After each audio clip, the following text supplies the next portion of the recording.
Rational numbers chapter name வந்து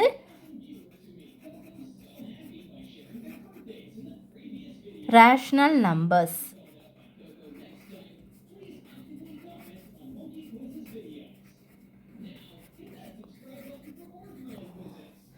rational numbers.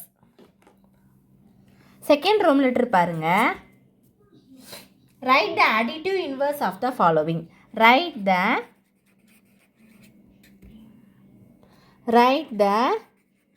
additive inverse of the following.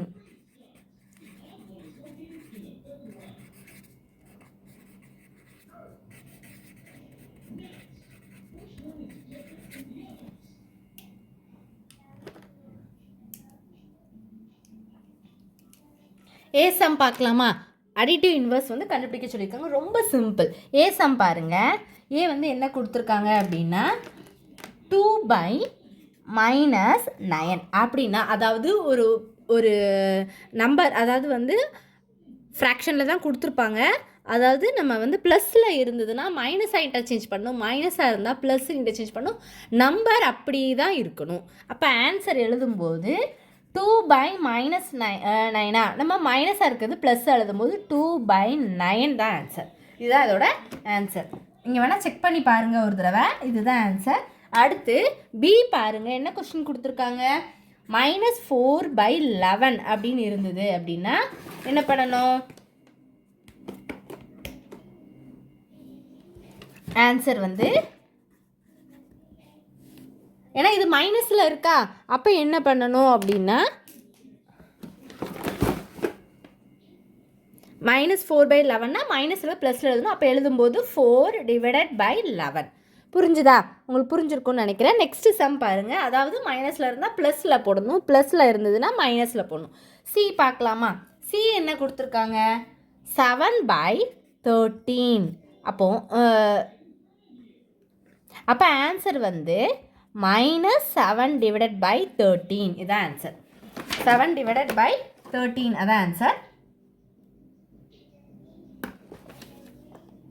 அடுத்த question பாருங்க. D question பார்க்கலாமா? D என்ன கொடுத்துருக்காங்க? -6/-7. அப்போ ஆன்சர் எழுதும்போது ஃபஸ்ட்டு மைனஸை கேன்சல் பண்ணால் 6/7 இருக்கும். அடுத்து அதை எழுதும்போது -6/7. ஏன்னா ப்ளஸில் இருக்குது. அப்போ அதை சேஞ்ச் பண்ணும்போது உங்களுக்கு என்ன தான் கிடைக்கும்? மைனஸாக தான் கிடைக்கும். அடுத்து இ சம் பார்க்கலாமா? இ என்ன கொடுத்துருக்காங்க?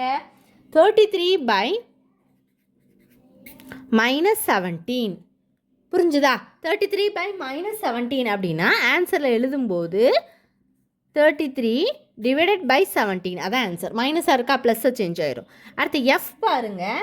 -13/27 இருக்குதா? அப்போ ஆன்சரில் எழுதும்போது நீங்கள் என்ன பண்ணணும்? 13/27. அடிட்டிவ் இன்வர்ஸ்னால் சைன் வந்து சேஞ்ச் ஆகும், அவ்வளோதான். அதுதான் என்னது? Additive inverse. அவ்வளோதான். ரொம்ப சிம்பிள். போட்டு பாருங்கள். எக்ஸாம்பிள் சம்ஸ் ட்ரை பண்ணுங்கள். அடுத்த வீடியோவில் வந்து நம்ம சப்ட்ராக்ஷன் பார்க்கலாம்.